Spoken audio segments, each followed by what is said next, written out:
मैं ये मनाजिर जो आपके सामने मैं ये पेश कर रहा हूँ, ये निश्तर हॉस्पिटल मुल्तान के गेट नंबर 2 के ऊपर एक ट्रैफिक का एक ऐसा हजूम मैं आपको दिखा रहा हूँ कि जिसके इस हजूम की वजह से क्या हुआ कि बहुत से रक्शे जो कि वहाँ पर स्टैंड बनाकर गेट नंबर 2 के ऊपर खड़े हो जाते हैं। और इस सूरत हाल में, जबकि ये रोड ऑलरेडी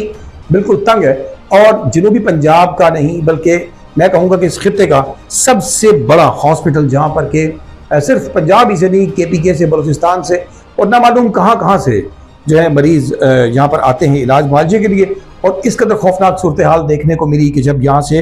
रिक्शों के खड़े होने से रोड ब्लॉक हुआ। और ये सिर्फ एक मंजर नहीं, ये मनाजिर दिन में कई दफ़ा देखने को मिलते हैं कि ट्रैफिक पुलिस एहलकार जो हैं वो यहाँ पर गेट नंबर 2 की बजाय दाएं बाएं अपनी ड्यूटीज सर अंजाम दे रहे होते हैं और रिक्शों का एक हजूम जो है वो गेट नंबर 2 पर जुड़ जाने की वजह से, बहुत ज़्यादा रिक्शों के हजूम की वजह से, एक मैं जो अभी मंजर आपको दिखा रहा हूँ इसमें आप देखिए कि इस मंजर में काफ़ी देर तक जो है इन रिक्शों के, इन गाड़ियों के पीछे जो है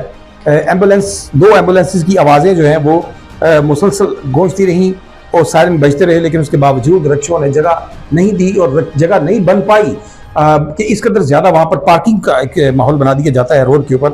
कि इस दौरान में ये पुलिस एहलकार, वार्डन्स कहाँ होते हैं, मेरी समझ से बाहर है। ये मैंने खुद अपने कैमरे से इनको जो है वो महफूज किया है इस मंजर को। और फिर उसके बाद जब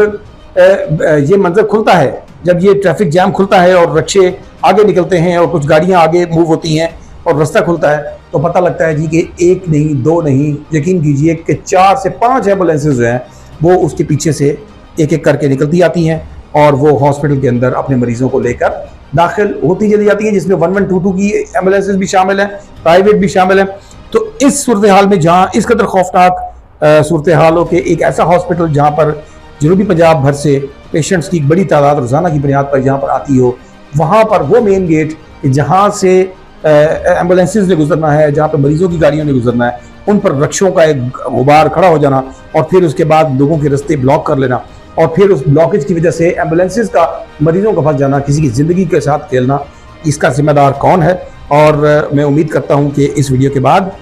मुल्तान पुलिस जो है वो इस रास्ते को क्लियर करने के हवाले से कोई स्पेशल इक़दाम करेगी और उसके बाद जो है ये दोबारा रिक्शों का रश नज़र नहीं आएगा। बसूरत दीगर हम इस बात को, इस सूरत हाल को बार बार कवर करते रहेंगे ताकि ये रास्ते खुले और इलाज के लिए लोगों को आसानियाँ दस्तयाब हो सकें। अगर आपने अभी तक उर्दू जायज़ा को सब्सक्राइब नहीं किया तो सब्सक्राइब कीजिए, जुड़ जाइए हमारे साथ और फिर उसके बाद हमारी इन्हीं खबरों और तजज़ियों से रोज़ाना की बुनियाद पर आप महसूस होते रहेंगे। अपने और अपने प्यारों का बहुत सा ख्याल रखिएगा। अल्लाह निगहबान।